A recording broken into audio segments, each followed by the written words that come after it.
오늘은 다시 쓰는 명리학 이론편 오행에 대해서 이제 살펴보도록 하겠습니다. 교재는 27쪽입니다.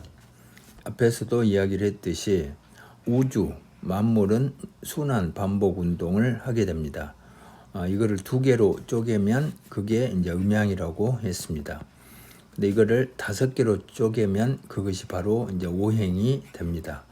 지구의 공전 자전처럼 순환 반복을 하는데 5개로 이렇게 쪼갠다 그 말이죠.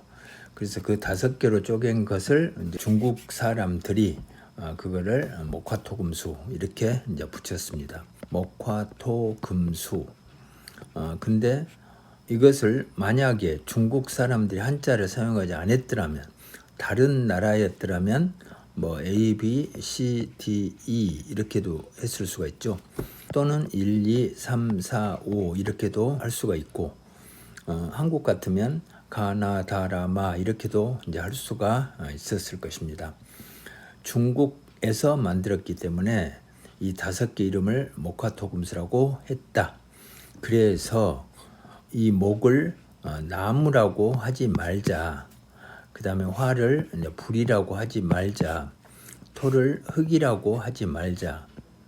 금을 쇠라고 하지 말고 수를 물이라고 하지 말자. 그 이야기를 하기 위해서입니다. 만일에 다른 나라에서 A, B, C, D, E라고 했으면 A를 나무라고 할 리가 없죠. 그 다음에 1, 2, 3, 4, 5라고 했을 때 1이 나무가 될 리가 없습니다. 그래서 목화토금수는 단지 목은 시작을 나타내고 처음을 나타내고, 목은 시작, 처음을 나타내고, 그 다음에 이 수라는 것은 끝, 마무리 나타냅니다. 끝은 또 다시 새로운 시작으로 이어진다. 이제 그런 이야기는 많이 했습니다. 이제 교재를 한번 쭉 읽어보도록 하겠습니다. 오행운동은 자연에서 일어나는 변화를 나타낸다. 오행은 눈에 보이지 않는 의무세계는 다루지 않는다. 목화토금수가 있다. 그러면 목화토금수, 목에도 시작이 있고 끝이 있겠죠. 그거를 이제 우리가 이제 화에도 이제 병화하고 정화가 있다. 토에는 뭐가 있습니까? 무토하고 기토가 있고, 금에는 경금과 이제 신금이 있죠. 그다음 수에는 임수와 계수가 이렇게 있습니다. 그러니까 이것이 각자 음양운동을 하니까 간목이 이렇게 올라가면 을목은 내려간다. 병화가 더 올라가면 정화는 이제 더 내려가겠죠. 그 다음에 경금이 내려가면 신금은 올라가고, 임수가 더 내려가면 이제 계수는 이제 더 올라가게 됩니다.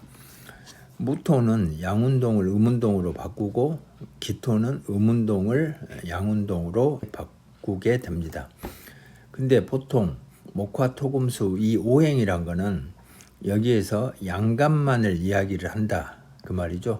그래서 간목과 병화와 그 다음에 무토와 그 다음에 경금과 그 다음에 임수, 이렇게 양간만을 이야기하는 것이 오행이라고 받아들이면 됩니다. 근데 천간은 10개가 있죠. 사주팔자는 천간과 지지로 되어 있는데, 천간에가 10개의 글자가 있는데 음간, 을목과 정화, 기토, 신금, 계수는 오행은 전혀 반영되지 못하고 있습니다. 그렇기 때문에 오행으로 사주를 풀이하면 쩔룩발이가 되는 그런 명리학이 되는 것입니다. 그래서 보이지 않는 의무세계는 다루지 않는다. 오행으로는 음간은 알 수가 없다. 그런 뜻이죠. 오행으로는 음간은 알 수가 없다. 오행은 양간만을 나타낸다. 이것을 잘 기억해야 되겠습니다. 오행이란 것은 하늘에서 일어나는 운동이죠. 앞에서 말했듯이 지구가 있고 그 다음에 하늘, 우주가 있습니다. 지구를 땅이라고 하면 우주와 하늘, 그 다음 지구와 땅, 이것을 우리가 이제 천간이라고 하고, 지구와 땅 이것을 이제 지지로 나타냅니다. 그러면 천간은 오행 운동을 하는데, 지지는 지축의 기울기 때문에 사계절 운동을 한다. 앞에서 정리했고 대단히 이제 중요한 겁니다. 그래서 첫 단추가 이제 제대로 잘 끼워져야지 그 다음 명리학이 잘 풀려가는데, 지금 현재 첫 단추가 제대로 끼워지지 않아가지고 명리가 뒤에 나중에 아무리 공부를 해도 제대로 되지 않는 그런 현상이 일어나고 있습니다. 일단 오행은 의무세계는 다루지 않는다. 오행 우리 주변의 여러 사물이나 현상에 적용할 수가 있는데 오행표가 이제 뒤에 나옵니다. 실생활에서도 유용하게 사용할 수 있다. 물론 오행은 눈에 보이는 양간만을 의미하고 음간은 나타내지 못하므로 사주팔자를 풀이할 때는 한계가 있다. 사주팔자를 풀이할 때는 음간과 양간을 이제 동시에 사용해야 되겠습니다. 사주팔자에서는 눈에 보이는 양간만이 아니라 눈에 보이지 않는 음간도 살펴야 됩니다. 양간이란 것은 거리 등에서 밖에서 눈에 보이죠. 근데 음간이란 것은 실내 안쪽에가 있기 때문에 보이지가 않습니다. 여기는 건물 밖이고 그 다음에 음간이란 것은 건물 안에서 일을 하기 때문에 무슨 일을 한지를 모른다. 우리가 화장을 하죠. 화장을 한다. 화장을 한다는 것은 밖이 되겠죠. 눈으로 보인다. 그런데 마음, 인격이라든가 인품 이런 것은 안에가 있기 때문에 보이지 않는다. 이 밖에 있는 것을 우리가 양간이라고 한다면 안에 있는 것을 이제 음간이라고 이제 할 수가 있습니다. 어쨌든 음간이란 것은 보이지 않는다. 근데 보이지 않는다고 없는 것은 아니다. 그래서 서울 시내 큰 건물들이 이제 많이 있죠. 근데 그 건물들 안에 사람이 있겠냐 없겠냐? 있겠죠. 있는데 무슨 일을 했는지는 우리가 이제 알 수가 없다. 그다음 오행표는 보통 사주팔자에 부족한 기운을 이제 보충할 때나 넘치는 기운을 빼주는 형식. 이거를 이제 보통 억부라고 이렇게 하죠. 강한 것은 억하고 약한 것은 부란 건 여기서 도와준다, 부조 그런 뜻입니다. 태길이나 장명 또는 지명 그리고 장날, 건물명 등에도 오행을 사용합니다. 그래서 시골에 가면 며칠장 그런 것도 있죠. 그 장날 정할 때도 오행을 사용하고 그 다음에 지명이나 또 태길, 장명 이런 것을 할 때도 부족한 오행을 보충한다. 이제 이렇게 이제 보통 말을 합니다. 근데 이것도 이제 한번 잘 생각을 해봐야 되겠습니다. 5가지가 있다. 5가지가 목, 화, 토, 금, 수 이렇게 있겠죠. 목, 화, 토, 금, 수 1, 2, 3, 4, 5 목, 화, 토, 금, 수 1, 2, 3, 4, 5 근데 이게 골고루 들어있는 것이 좋은가 아니면 어느 특별하게 많거나 적은 게 좋은가 그거는 생각하기 나름이죠. 생각하기 나름이다. 예를 들면 구경, 수, 사, 과 이렇게 있을 때 어떤 학생이 이 5개의 과목을 골고루 70점, 80점 이렇게 쭉 맞는 게 좋은가? 근데 어떤 학생은 이 중에서 특별하게 영어만 98점이고 나머지 과목은 한 70점대가 된다. 그게 좋은가? 그거는 생각하기 나름이겠죠. 영어만 특출하게 잘하는 학생, 타고난 적성, 능력이기 때문에 영어를 전공으로 삼고 나중에 이제 직업으로 삼으면 좋겠죠. 이것을 우리가 격이라고 합니다. 팔자에서 가장 강한 세력을 격이라고 한다. 근데 오행이 골고루 있다면 무난하다. 그냥 보통 사람이다 그 말입니다. 보통 사람. 무난한 사람. 오행이 골고루. 그냥 보통 사람, 일반인. 오행이 골고루. 일반인이죠, 일반인. 그 다음에 오행 중에서 하나의 세력이 강한 것, 그거를 우리가 격을 갖췄다고 이야기를 하는데 그런 사람은 아까 이야기했듯이 국영, 수, 사, 과 이렇게 있으면 사회나 과학, 수학이나 영어나 국어 중에 특출한 과목이 하나 있다. 개성이 있다. 운동 중에서도 축구를 아주 잘한다든가 야구를 아주 잘한다든가 달리기를 잘한다든가 권투를 잘한다든가 아니면 그림을 잘 그린다든가 노래를 잘한다든가 춤을 잘 춘다든가 춤도 또 여러 가지가 있고 노래도 여러 장르가 있는데 그 중에서 뭔가를 아주 잘하는 것을 격을 갖췄다고 합니다.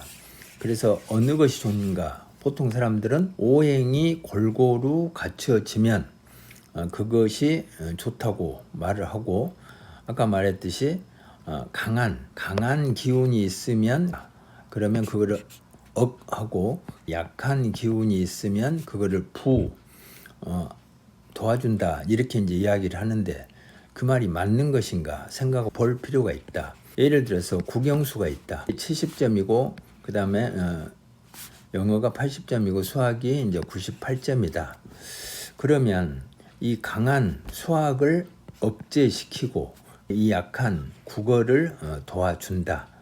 이것이 맞는 말인가? 아니면 타고난 능력인 잘한 이 수학을 계속 자기의 이제 전공, 특기로 삼고 직업으로 삼는 것이 이제 좋은 것인가? 이제 생각해 볼 필요가 있다 이 말이죠. 그래서 기존 명리에서 억부, 강한 것을 누르고 약한 것을 돕는다. 그래가지고 결국은 평범하게 한다.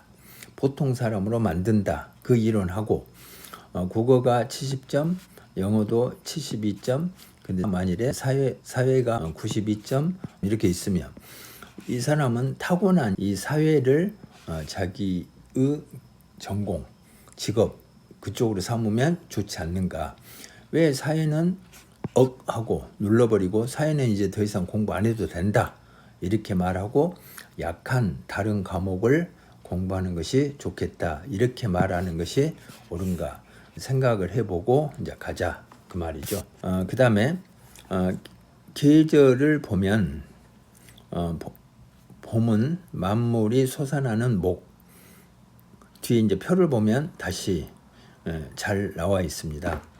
그 다음에 여름은 꽃이 피고 화려하니 이제 화라고 말하고, 잎이 떨어지기 시작하는 가을을 금이라고 하고, 그리고 추위 속에서 휴식 충전하며 봄을 기다리는 겨울이 이제 수가 된다. 토라는 것은 가운데가 있겠죠. 목, 화, 토, 금, 수 이렇게 했을 때 목은 시작이다. 그 다음에 수는 끝이다. 그 다음 토는 가운데가 되겠죠. 가운데. 토는 가운데다. 그러면 지구의 사계절로 말하면 봄, 여름, 가을, 겨울. 토는 그 가운데가 될 것이다. 그 다음에 아침, 낮, 저녁, 밤. 지구는 4개로 쪼갤 수 있으니까 가운데 이 토가 없게 됩니다. 그래서 목화, 금, 수 이렇게 그래서 가장 쉬운 방법은 목은 시작이고 수는 끝이고 토는 그 가운데 이렇게 이제 보면 되겠습니다. 그래서 토는 뭐 계절이 바뀌는 환절기다. 보통 기존의 이제 명리 책에 그렇게 많이 나와 있어서 적어놨는데 설명한 대로 정확한 것은 목이 시작이고 목은 시작이다. 하루의 시작이니까 아침이기도 되겠죠. 그 다음에 수는 끝이니까 하루의 끝은 이제 밤이 될 것이다. 그 다음에 이제 화는 낮이 되겠고, 그 다음에 금은 저녁이 될 것입니다. 바로 나오겠죠. 방향을 나타낼 때 동쪽이 목이고, 그 다음에 남쪽이 화고, 서쪽이 금이고, 이제 북쪽이 수가 됩니다. 토는 중앙으로 본다 이렇게 나와 있는데 지구에서 사실상 토는 없습니다.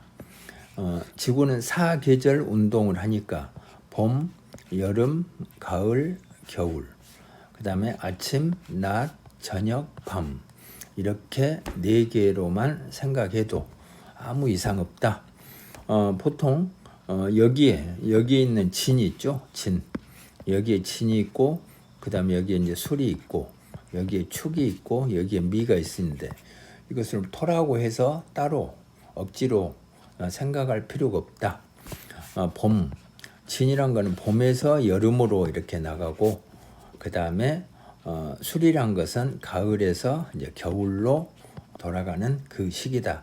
그래서 제가 설명할 때는 봄은 확산 상승이라고 이렇게 표현하죠. 확산 상승하는 때다. 여름은 더 확산, 더자를 붙입니다. 더 확산, 더 상승하는 때다. 그래서 봄, 임묘진 그런다면 인부터 쭉 인묘, 진, 사, 오 여기까지 계속 확산 상승이 이어진다 그 말이죠. 그래서 여기서 확산 상승이 시작되고 위로 올라갈수록 점점 더 이제 강해지겠죠. 확산 상승이 일어나는 시기는 언제가 된가? 자입니다. 자에서 바닥을 치고 이제 올라가죠. 그 다음에 축이 있고 인 있고 묘고 있고 진 있고 사 있고 오가 됩니다. 오에서 이제 천장을 치고 그 다음 이제 내려가게 되는 거죠. 산의 정상과 같습니다. 내려간다. 그래서 보통 5에서 1 음이 시작되고 자에서 이제 다시 올라가니까 1 양이 시작된다는 말이 있는데 이제 그런 뜻이 되겠습니다. 그래서 자에서 이렇게 올라가고 뭐 축이 뭐 톤지 뭔지 이거 신경 쓰지 말고 자에서부터 확산 상승이 일어난다. 점점 밖으로 이렇게 나가게 되겠죠. 언제까지 가냐? 그럼 5까지 갑니다. 그럼 5에서 이 정상 천정을 치고 이제 내려가는 게 되죠. 그래서 미, 그 다음에 신, 유, 제일 꼭대기에 5가 있다겠죠. 그 다음에 술, 제일 밑에가 이제 자가 있게 됩니다. 그래서 이렇게 해서 왔다 갔다 이제 음양 운동이 되는 것입니다.